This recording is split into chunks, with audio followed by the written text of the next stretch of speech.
Assalamualaikum warahmatullahi wabarakatuh. Salam sejahtera untuk kita semua.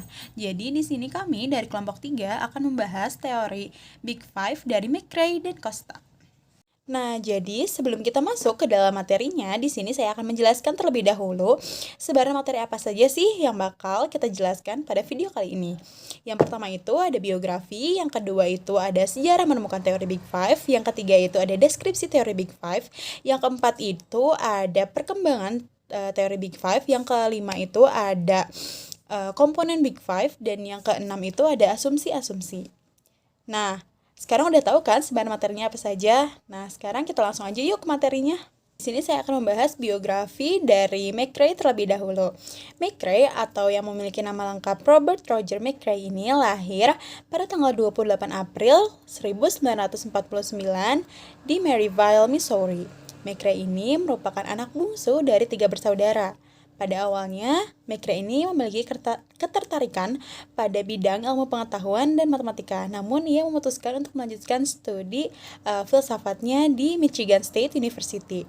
Nah, setelah mendapatkan beasiswa dari National Merit Scholar ini, dia tuh masih merasa tidak puas karena menurutnya filsafat ini bersifat tidak empiris.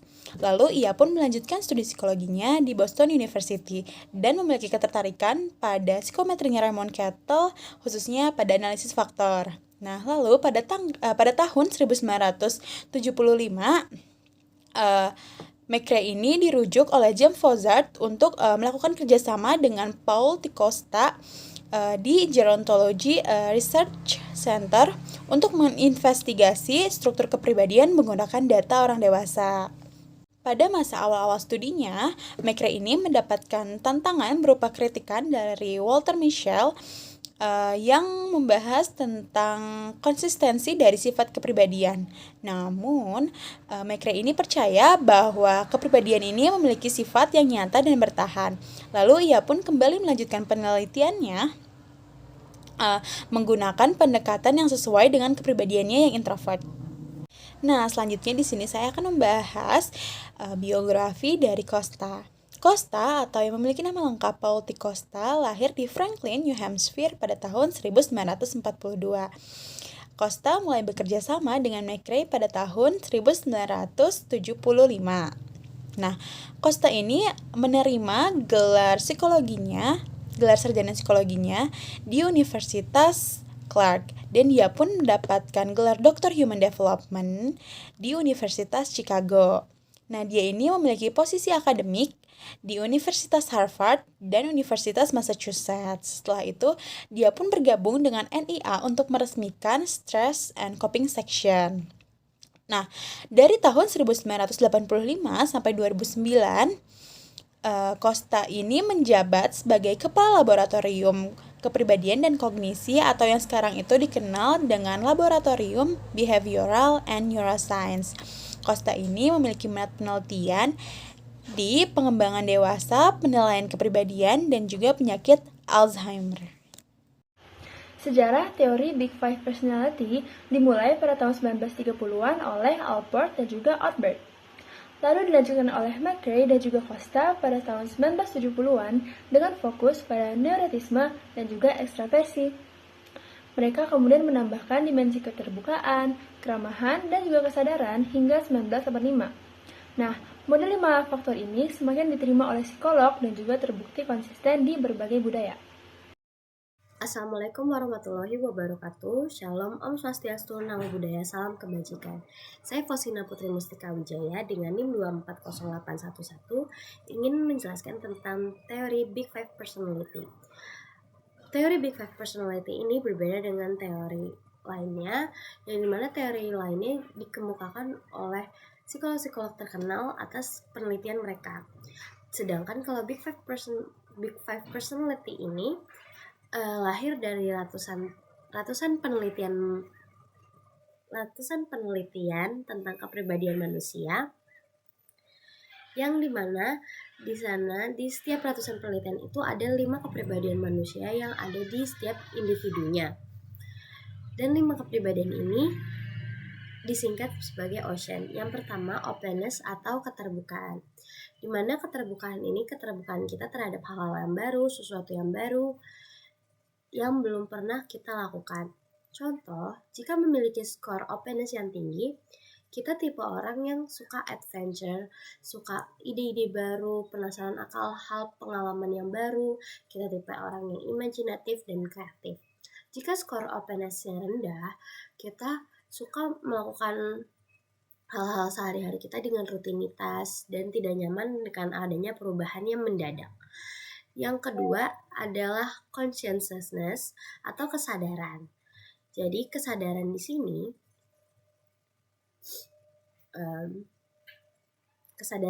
itu menilai kemampuan individu dalam berorganisasi, baik mengenai ketekunan, motivasi dalam mencapai tujuan sebagai perilakunya langsung. Jadi kalau misalkan teori skornya tinggi, ini kita tipe orang yang kayak rapi, tepat waktu, terorganisir, tidak suka melihat hal-hal yang berantakan. Sedangkan begitu pula sebaliknya, jika skornya rendah, kita tipe orang yang suka berantakan, telat, atau belum bisa menghargai waktu. Namun tinggi ataupun rendahnya skor ini tidak dapat menunjukkan itu baik ataupun buruk, karena semuanya berbeda-beda dalam setiap individunya. Yang ketiga ini ada extraversion atau ekstraversi. Ekstraversi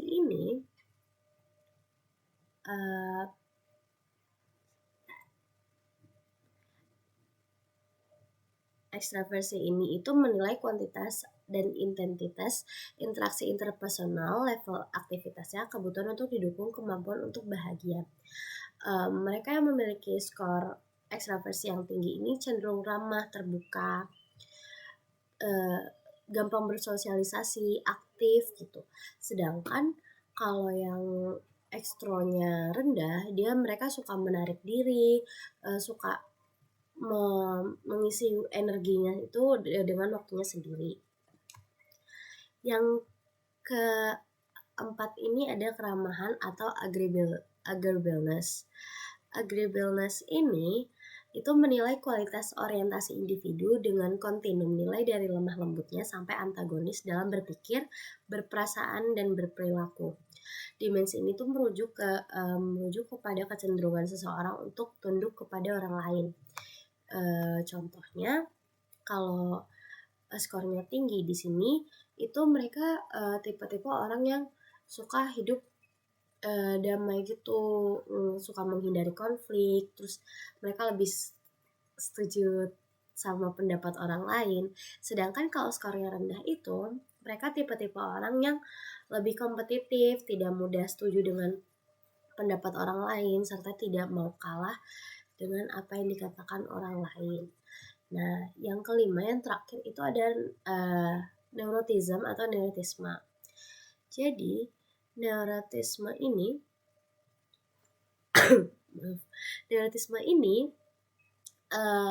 menilai kestabilan atau ketidakstabilan emosi kita, mengidentifikasi kecenderungan individu, apakah individu ini tuh mudah mengalami stres kah, mempunyai ide-ide yang tidak realistis, mempunyai coping response yang maladaptif gitu. Jadi contohnya kalau neurotismnya skornya tinggi, mereka akan gampang cemas, mereka bakalan sensitif, mereka bakalan kemudian. Jadi kalau misalkan contoh di setiap bulannya perempuan itu ada datang bulan, mereka kemudian tiba-tiba sensitif gitu, gampang nangis, gampang sedih, tertawa, itu mungkin neurotismnya atau emosinya lagi tidak stabil. Sedangkan kalau skornya rendah, itu emosinya lebih cenderung stabil, lebih percaya diri, dan jika menjalani kesehariannya akan lebih tenang. Big Five Personality ini itu dikembangkan dan dikemukakan oleh McRae dan Costa. Jadi mereka ini ingin menjelaskan kepada orang-orang kalau semisalkan di setiap individu itu mereka memiliki peranannya dan memiliki kepribadian yang berbeda-beda dan tidak sama ataupun persis. Bahkan even anak kembar sekalipun mereka tidak memiliki kepribadian yang sama atau kesukaannya yang sama. Ke teori Big Five Personality ini karena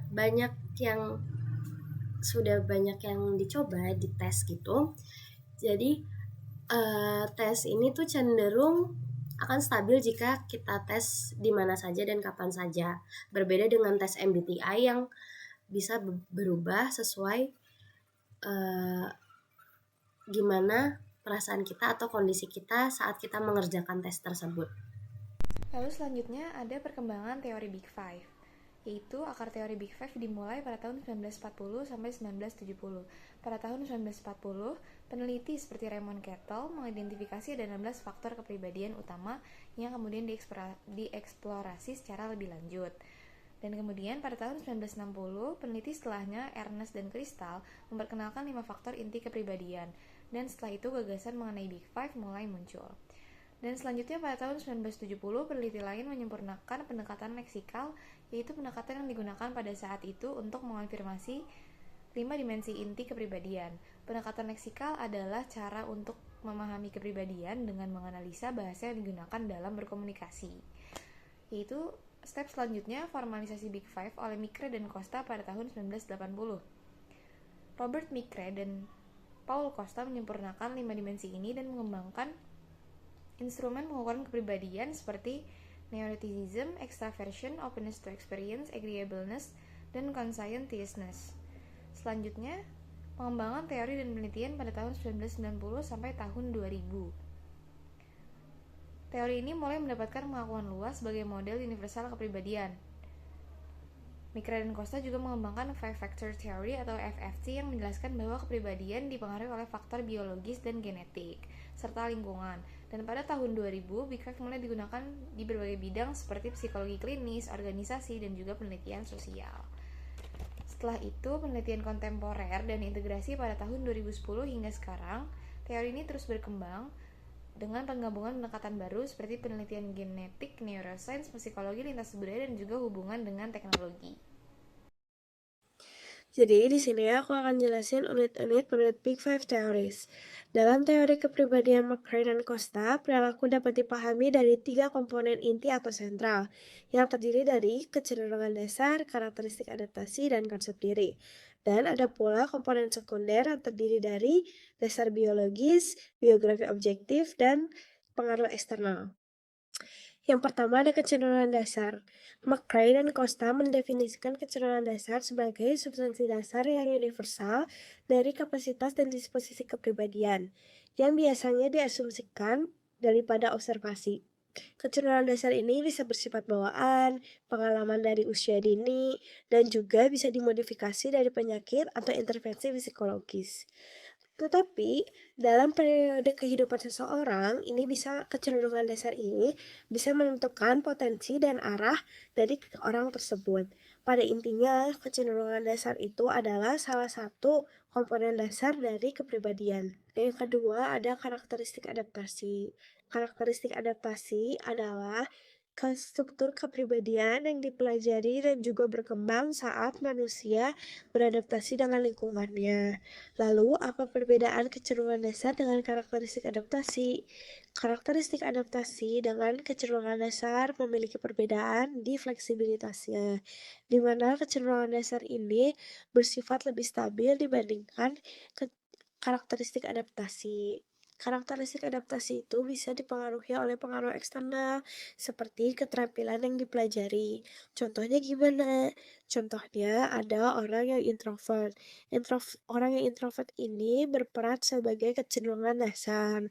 Dan orang yang introvert ini ingin mempelajari sebuah keterampilan untuk dia bisa lebih percaya diri, dia juga bisa mengobrol dengan banyak orang karena ingin beradaptasi di lingkungan kerja atau bahkan itu merupakan tuntutan dari pekerjaannya sendiri. Yang ketiga ada konsep diri. Konsep diri menurut McCray dan Costa terdiri dari pengetahuan, pandangan, dan evaluasi tentang diri kita sendiri yang dicakup dari beragam fakta yang diambil dari sejarah personal dan juga identitas pribadi. Nah, dari konsep diri ini menghasilkan keyakinan, perilaku, dan juga perasaan yang dapat mempengaruhi individu dalam mengambil suatu tindakan dalam kondisi tertentu. Contohnya, ada di mana orang yang meyakini dirinya sebagai orang yang intelek, otomatis dia akan menarik dirinya sendiri dalam kondisi yang lebih menantang secara intelektual. Seperti yang aku sebutin barusan, setelah komponen inti atau sentral, ada komponen sekunder. Komponen sekunder yang pertama itu adalah dasar biologis. Di sini, mekanisme dasar biologis utama yang mempengaruhi kecenderungan dasar itu adalah gen, hormon, dan struktur otak. Meskipun McCrae dan Costa tidak mendefinisikan secara spesifik di mana peran gen, hormon, dan struktur otak dalam kecenderungan dasar, tapi opini ini malah mengeliminasi bahwa peranan lingkungan ini tidak mempengaruhi kecenderungan dasar, tapi peranan lingkungan ini hanya mempengaruhi beberapa komponen kepribadian saja. Yang kedua, ada biografi objektif. Menurut McCrae dan Costa, biografi objektif itu adalah apapun yang dilakukan, apapun yang dirasakan, dan apapun yang dipikirkan oleh seseorang sepanjang hidupnya.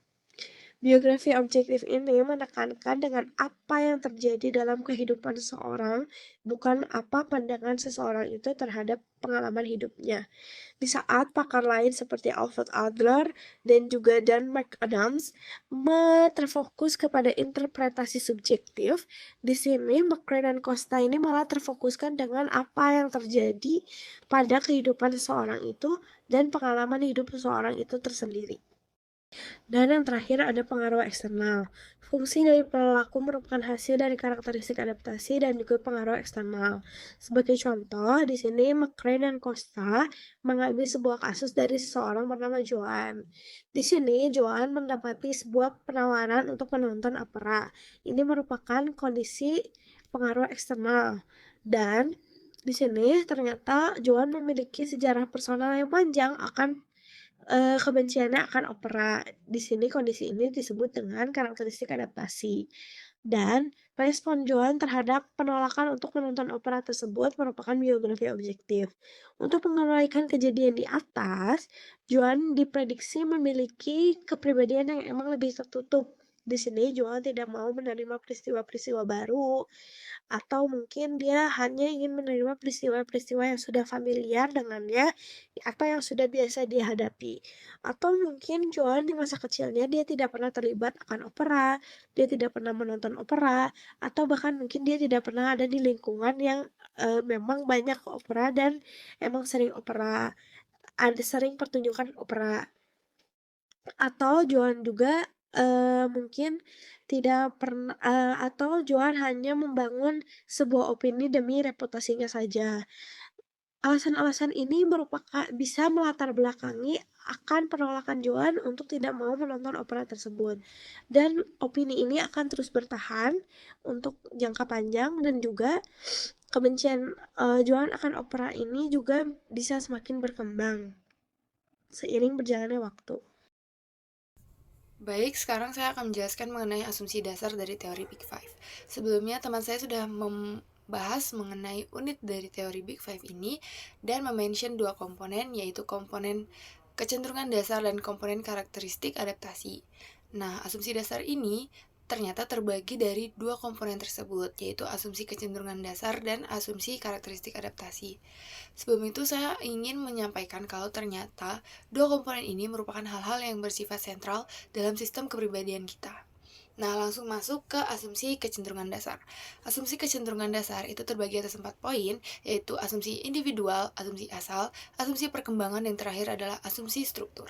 Nah, untuk asumsi karakteristik adaptasi hanya terbagi atas 3 poin, yaitu adaptasi terhadap lingkungan, maladaptasi, dan yang terakhir adalah fleksibilitas. Berikut penjelasannya. Asumsi kecenderungan dasar yang pertama adalah asumsi individualitas. Nah, asumsi individualitas ini berpendapat kalau orang dewasa itu memiliki rangkaian sifat yang unik dan berbeda-beda di masing-masing individu. Juga setiap individu itu menampilkan kombinasi pola sifat yang berbeda-beda juga. Nah, dengan pemahaman yang lebih mudah, intinya Asumsi ini itu berpendapat kalau tidak ada satupun individu yang memiliki sifat yang sama. Kenapa seperti itu? Sebagai contoh, misalnya ada orang ekstrovert, pemberani, dan penuh rasa ingin tahu. Dan ada juga orang yang sama-sama ekstrovert, pemberani, namun dia sedikit cuek. Rangkaian sifat orang A dan rangkaian sifat orang B itu dapat menghasilkan sifat yang berbeda. Oleh karena itu, walaupun kita misalnya memiliki kesamaan sifat dengan orang lain, namun mustahil untuk memiliki sifat yang sama persis. Selanjutnya adalah asumsi asal. Nah, asumsi asal ini berpendapat kalau semua sifat kepribadian adalah hasil dari dorongan internal seperti genetika, hormon, juga struktur otak. Dengan kata lain, asumsi ini berpendapat kalau lingkungan keluarga kita itu tidak mempengaruhi pembentukan kecenderungan dasar. Nah, bukan berarti tidak berpengaruh dengan sifat seseorang ya, namun tidak berpengaruh dengan pembentukan kecenderungan dasar. Kenapa seperti itu? Karena nyatanya lingkungan keluarga itu hanya berpengaruh dengan perkembangan si kecenderungan dasar tadi. Karena seperti yang sudah saya jelaskan sebelumnya, kalau kecenderungan dasar itu bersifat genetika atau sudah kita miliki semenjak kita lahir. Jadi lingkungan keluarga itu tidak berpengaruh karena memang dari awal tuh udah ada. Hanya lingkungan keluarga ini mempengaruhi kalau sifat itu berkembang ke depannya seperti apa. Mungkin kadarnya yang akan berbeda seberjalannya waktu, seperti itu. Asumsi yang ketiga adalah asumsi perkembangan. Asumsi perkembangan berpendapat kalau sifat seseorang itu berkembang dan berubah dari masa kanak-kanak hingga remaja. Namun, setelah masa remaja, perubahan dan perkembangan ini akan mulai melambat atau intensitasnya akan berkurang hingga pada suatu titik di mana kita memasuki masa awal hingga pertengahan dewasa, perkembangan tersebut akan semakin jarang terjadi atau mungkin bisa saja berhenti. Seperti itu. Nah, untuk asumsi yang keempat adalah asumsi struktur. Asumsi struktur ini berpendapat kalau sifat itu memiliki organisasi hierarkis yang sempit spesifik menuju ke luas umum, seperti pendapatnya Eysenck.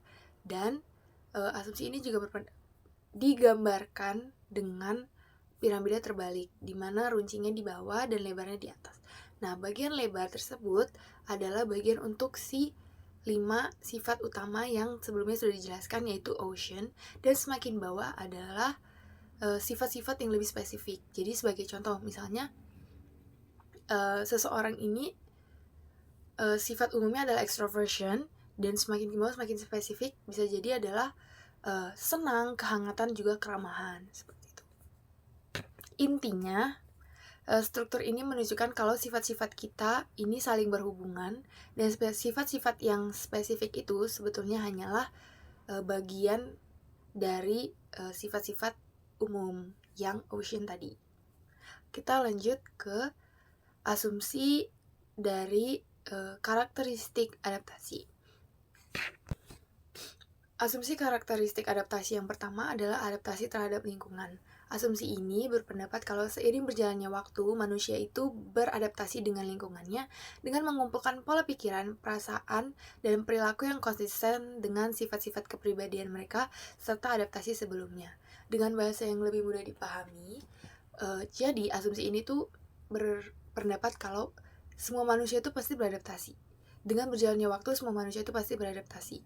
Namun bagaimana cara dia beradaptasi itu sesuai dengan kepribadiannya dia, dan juga sesuai dengan adaptasi-adaptasi sebelumnya yang sudah dia lakukan. Begitu. Jadi sebelumnya dia sudah beradaptasi. Nah, bagaimana cara dia beradaptasi itu akan mempengaruhi bagaimana dia beradaptasi ke depannya. Nah, masuk ke poin yang kedua, itu asumsi maladaptasi. Asumsi maladaptasi ini berpendapat kalau respon kita itu nggak selalu sesuai ataupun konsisten dengan tujuan personal yang kita miliki, dan juga nggak selalu sesuai sama nilai-nilai budaya yang ada. Nah, dengan pemahaman yang lebih mudah, jadi maladaptasi ini artinya intinya adalah gimana kita beradaptasi, gimana kita merespon suatu situasi itu nggak selalu sesuai dengan harapan kita. Misalnya, sebagai contoh, saya adalah seorang introvert, namun saya harus berhadapan dengan lingkungan yang extrovert. Nah, jika saya terus berpegang teguh dengan introvert saya dan tidak mau membuka ruang untuk perubahan, maka itu akan menimbulkan masalah yang besar. Nah, dengan kata lain, kebiasaan dan sifat yang terlalu kaku itu dapat menyebabkan yang namanya maladaptasi. Misalnya tadi saya terus berpegang teguh dengan introvert saya dan tidak mau berubah ataupun membuka perubahan untuk yang namanya extrovert dengan lingkungan extrovert, maka itu dapat menimbulkan kerugian sendiri bagi diri saya. Seperti itu. Masuk ke poin yang terakhir adalah asumsi fleksibilitas. Asumsi fleksibilitas berpendapat kalau sifat dasar yang kita miliki itu dapat berubah seiring berjalannya waktu sebagai respon dari kematangan biologis, perubahan lingkungan, ataupun intervensi yang disengaja. Nah, mungkin sedikit mirip ya dengan asumsi yang sebelumnya pernah ada saya jelaskan, yang adaptasi terhadap lingkungan. Namun di sini lebih ditekankan kalau itu bisa berubah. Nah, kenapa bisa berubah? Karena kematangan biologis. Gimana sifat saya waktu masih kecil dengan saya yang sudah dewasa itu pasti ada perbedaan. Nah, ataupun perubahan lingkungan, semakin sering saya beradaptasi dengan lingkungan baru, tentunya sifat yang saya miliki juga bisa berubah. Ataupun intervensi yang disengaja. Misalnya dulu saya pemalu, namun saya ingin untuk berubah. Saya ingin menjadi seseorang yang lebih berani. Nah, itu bisa mengubah sifat saya yang mungkin awalnya pemalu menjadi sedikit berani. Namun, bukan berarti sifat pemalu saya itu hilang sepenuhnya. Masih ada, namun mungkin kadarnya yang berubah. Seperti itu. Nah, mungkin segitu untuk penjelasan mengenai asumsi dasar dari teori Big Five ini. Sebagai poin akhir, kecenderungan dasar itu dapat relatif stabil sepanjang kehidupan seorang individu. Namun yang namanya karakteristik adaptasi itu akan terus berkembang dan berubah-ubah kadarnya seiring berjalannya waktu. Sekian, terima kasih. Oke teman-teman, jadi kesimpulan dari keseluruhan teori ini adalah teori ini memberikan kita gambaran yang jelas dan membantu kita memahami individu secara lebih dalam dengan melihat bagaimana dia beradaptasi dengan lingkungannya, berinteraksi dengan orang lain, dan juga cara menghadapi masalahnya. Seperti itu.